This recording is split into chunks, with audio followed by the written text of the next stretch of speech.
Welcome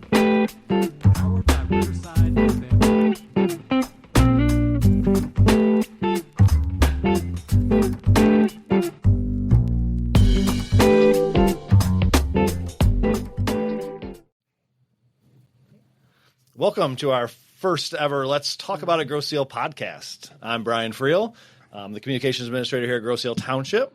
The goal of this podcast is to sit down with members of our local government and talk about topics that are important to our island community.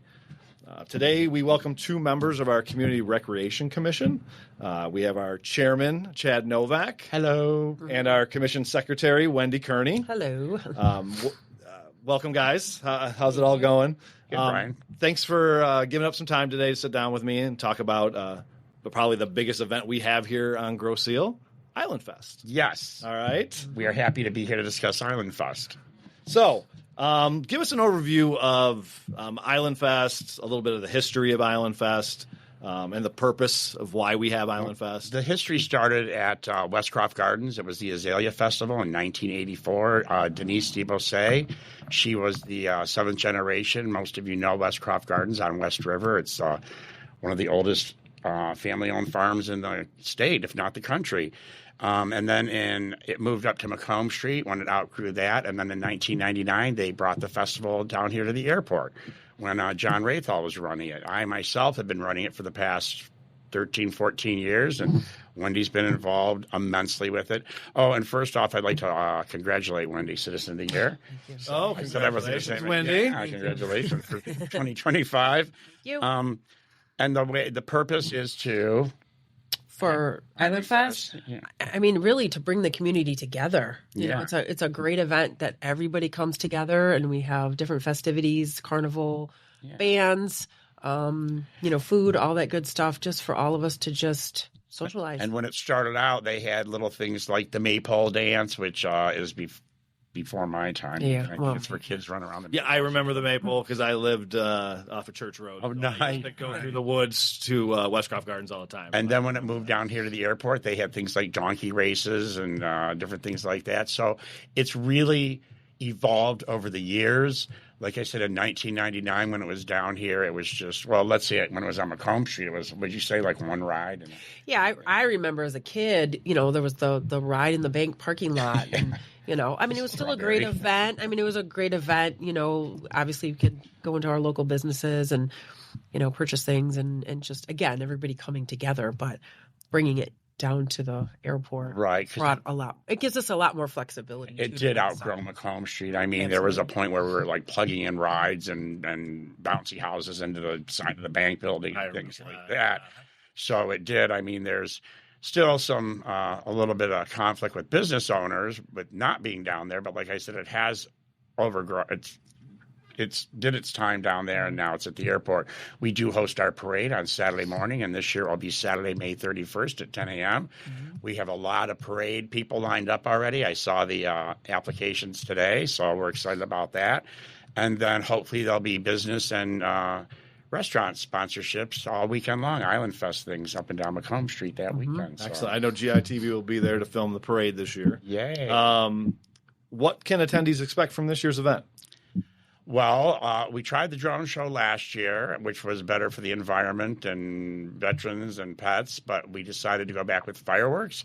So the fireworks will be back this year.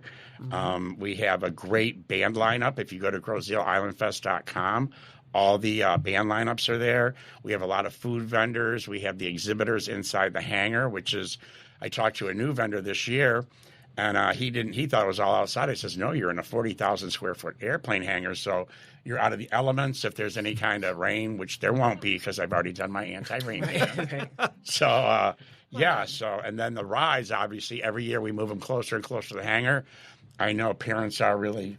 It's a great setup. Yeah. It's just right where they can, buy the food, and then the rides are right out there so they can keep an eye on the kids. Yeah, parents can enjoy a beverage and listen to some music while Susie and Billy are running around on the rides and everything.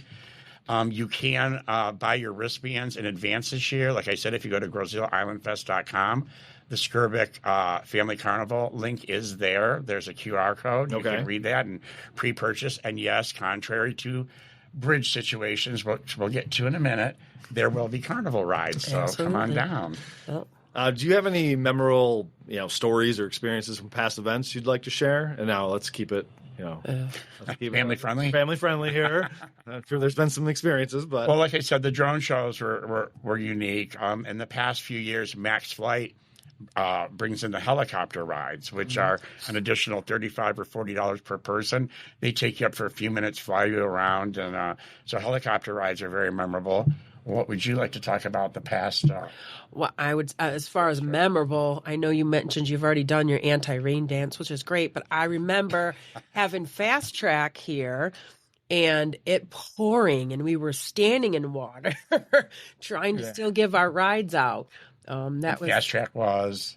It was our exotic car. My brother-in-law owned the company, but it was our exotic cars, so folks could actually drive the cars with an instructor next to them. So we used to always do that at Islandfest too, which was a nice addition. Yeah, that was a lot of fun. Yeah, I went just in that you had like a pickup truck that took you down there to. Oh yeah, the Raptor. Yep. Before you drove the car, that was enough for me. Doing 80 or 90 down there. Yeah, I can imagine. I mean, when for most of us, when do you really get to drive a Lamborghini or a Ferrari or whatever? And we had a trained instructor next to you that, coached you through the whole thing. I almost lost my wig on that one. That was going that fast on that runway. So, yeah. Do we have any must-see highlights or activities at this year's event that you'd like to highlight?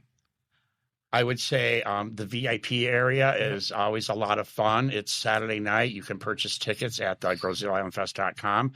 It's $60 per adult, $20 for 12 and under.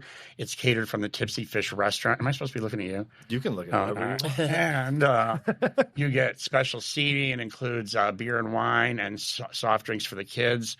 And special seating for the fireworks show. So that is the VIP ticket experience. Also, I'd mentioned the helicopter rides and the great bands too. And the bands, we have Atomic Radio, Packin' Heat, the trio of Wisteria, Holland Mercy on Sunday, Andrew Johnson. Shout out to you, dude. Props. And so those are some must-see things and do. Mm-hmm. All right. And of course, the carnival. I mean, the carnival for the kids. And we have such a great relationship, especially you with Skirback. Skirback family. So they really how many years have they been doing it now? A long time. Yeah. So.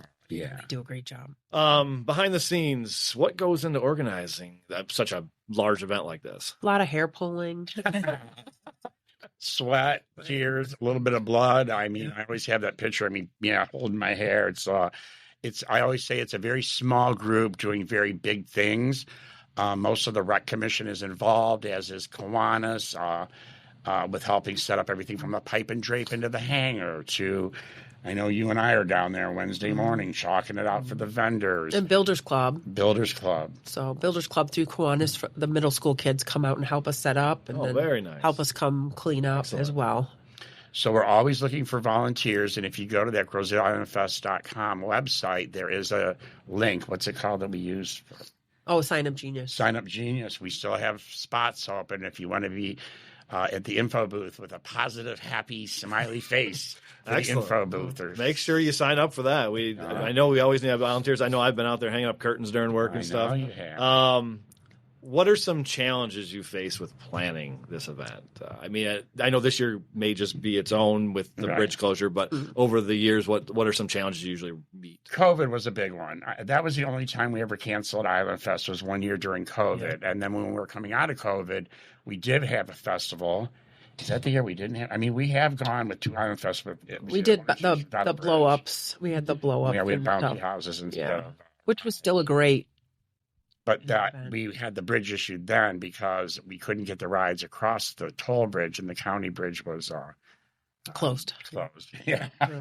So it has happened, but it was one of our most attended festivals because everybody just was, I don't want to use the word dying to get out of the house, but they were like. They want something to do. Yeah, absolutely. See people. Great. I think that's, for sure. Yeah. How do you ensure this event runs so smooth on the weekend up? I know there's a lot of build up, lead up.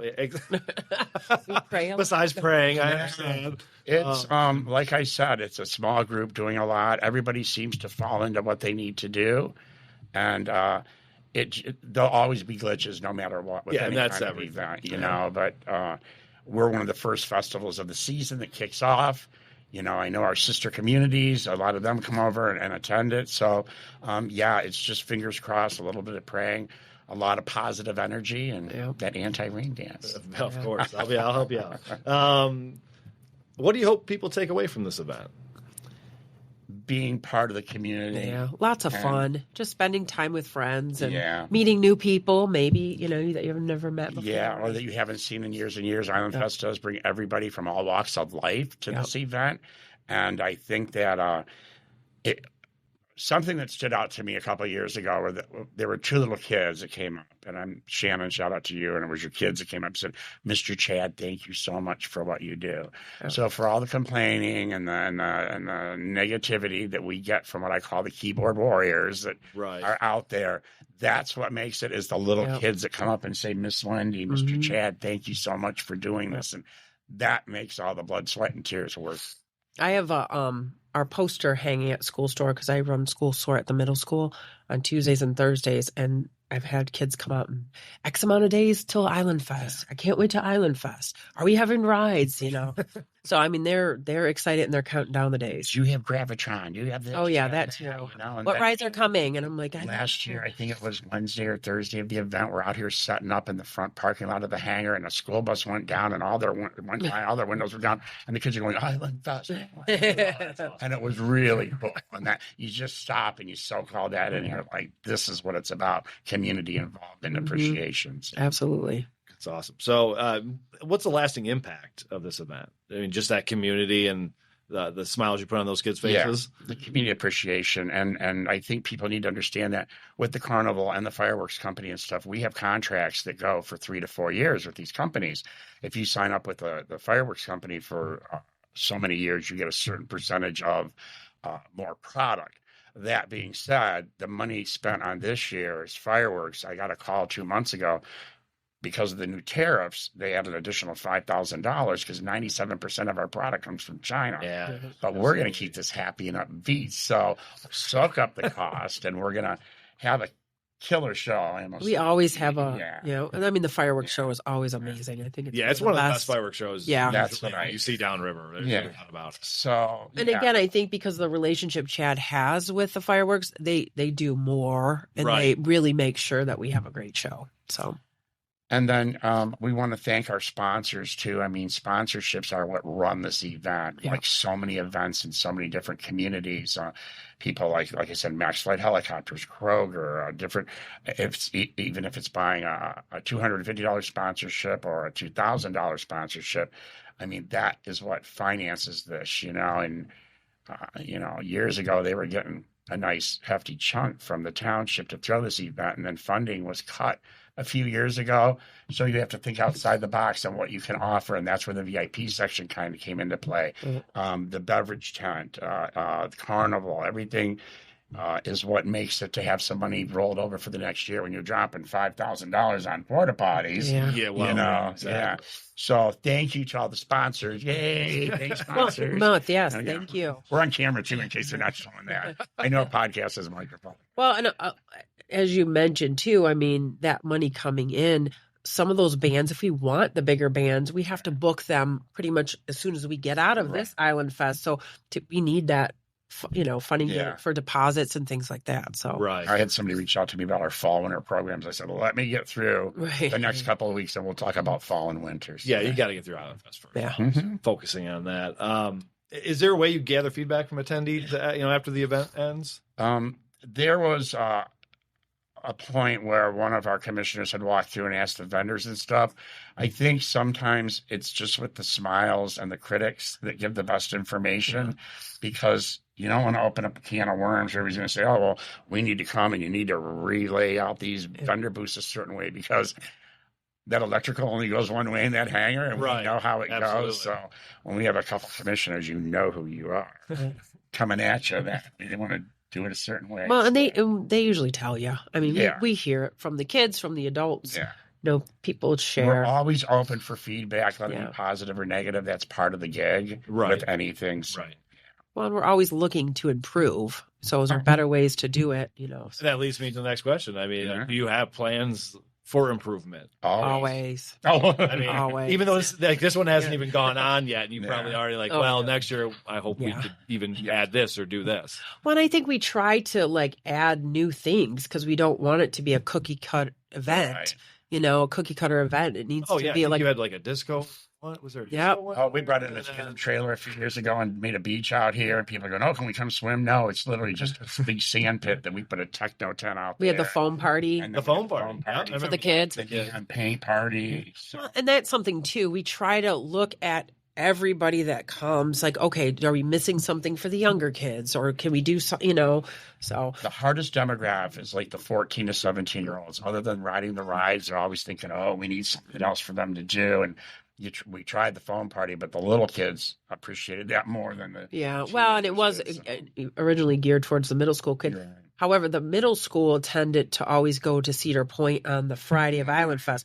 This will be the first year that they're not. In fact, we go May 16th rather than Islandfest. So the kids are excited that they won't miss Friday. One year we brought in hot air balloons, but due to the wind and everything, we could barely get them off the ground. So Right. the visual was really cool. Yeah, and that is actually behind this building is very windy at all times. We used to have the fly-in that Yep, we used to have the planes fly in, and there was the breakfast. I mean, we could do a fly-in event, Janelle. Somewhere down the road. Janelle. Maybe And soccer tournament still going on that same weekend? It is, yep. Soccer tournament is coming on. The Island Cup will be held the same weekend, which is great for us because I know it starts at like 6 or 7 a.m. and those kids are sitting across the street looking at all those rides. So that generates a lot of revenue too for the city. Yeah, So absolutely. thank you, soccer people. Is there a way for people to stay connected and involved after the event is over? The website runs through the month of June. So if they go to GrosseIslandFest.com, and every comment goes to my personal email. So. Well, and the first Thursday of every month, we have our CRC commission meeting, so folks can always come to the meeting too. Absolutely. They want to give feedback. 6 p.m. right here in this building. That's right. Second floor. Come on We'll down. be down there today. Yeah, we'll be here tonight over there.